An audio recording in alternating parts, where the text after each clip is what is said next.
Meron ko lang contestant number 1. Align? Yan, yan. Okay, para sa question and answer. Pakibunag po. Tapos babasahin ni Sir. Sir Armand.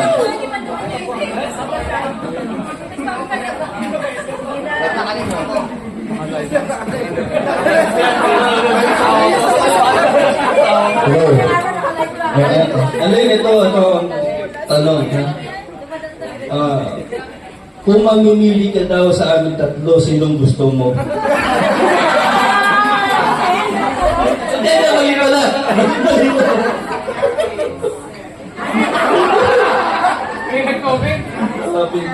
If you could break one rule, what rule would that be?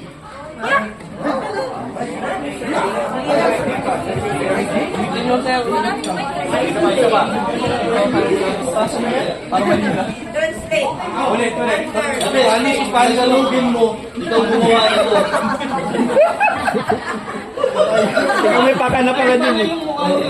If you could break one rule, what rule would that be?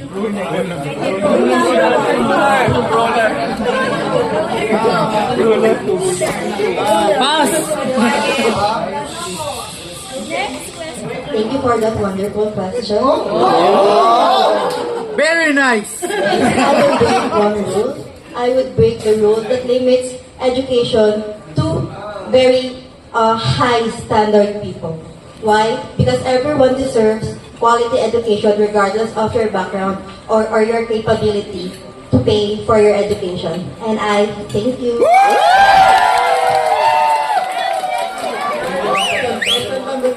From Jeremy.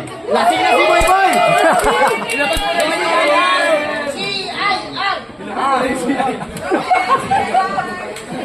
For na invite! Wait, Tracer!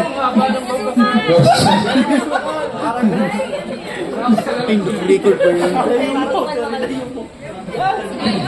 Question number 2. If you could invent a new product to improve people's lives, what would it be and how would it work? One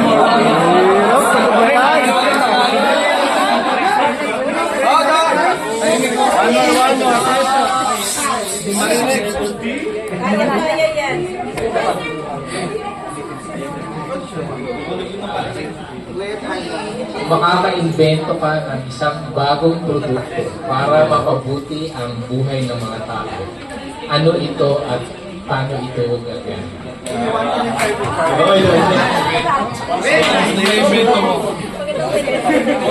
Thank you, Sir Chody, for that question. Kung makaka-invento po ako ng isang bagong produkto para ma-improve ang buhay natin lahat, ito po ay isang chip para ma-detect ang stress level ng mga tao. Sa panahon natin ngayon, maraming tao ang nasa-stress sa mga bagay-bagay. Ultimo, yung mga maliliit na bata, nagkakaroon sila ng stress sa paligid nila. And that causes suicides. And I believe that mental health matters. Thank you.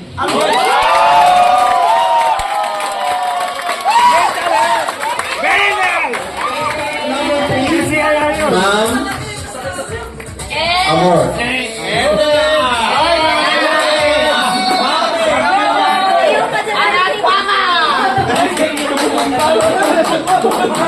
Ay, Patrick, huwag ka dyan! Mapapa-no-back na eh. Hello, this is your question. If you could change one thing about the world, what would it be? One more. If you could change one thing about the world, what would it be? Good evening, Charles. Thank you for the wonderful question.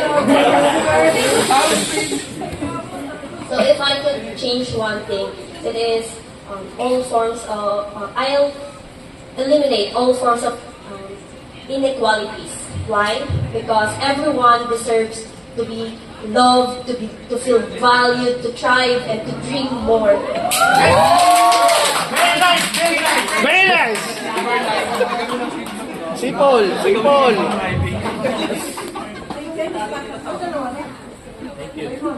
Thank you. I love you So too. everyone deserves more. And I thank you.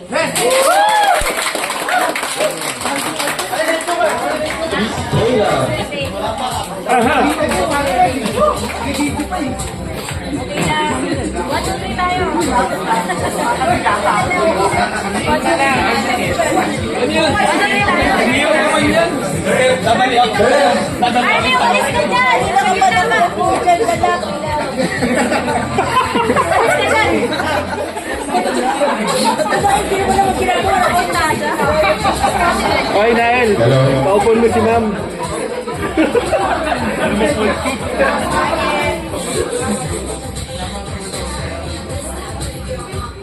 Yeah, contestant number 4, ang question mo ay, if you could go back in time to give your younger self one piece of advice, what would it be?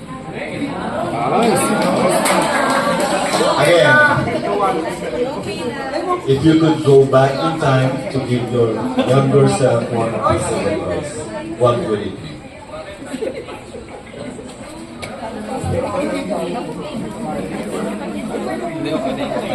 I want to tell my younger self that stay open to opportunities that can make yourself better. Yun lang po.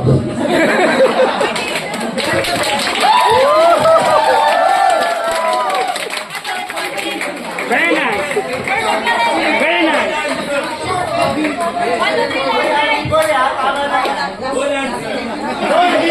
Okay, last round na round pa. Isa-isa. Go sweep! Go sweep! Ma'am, ay, let's go.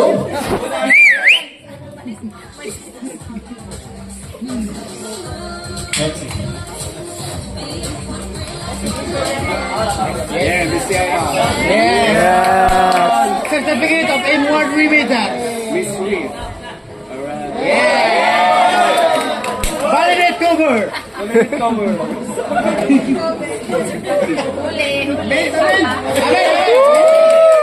For null and void.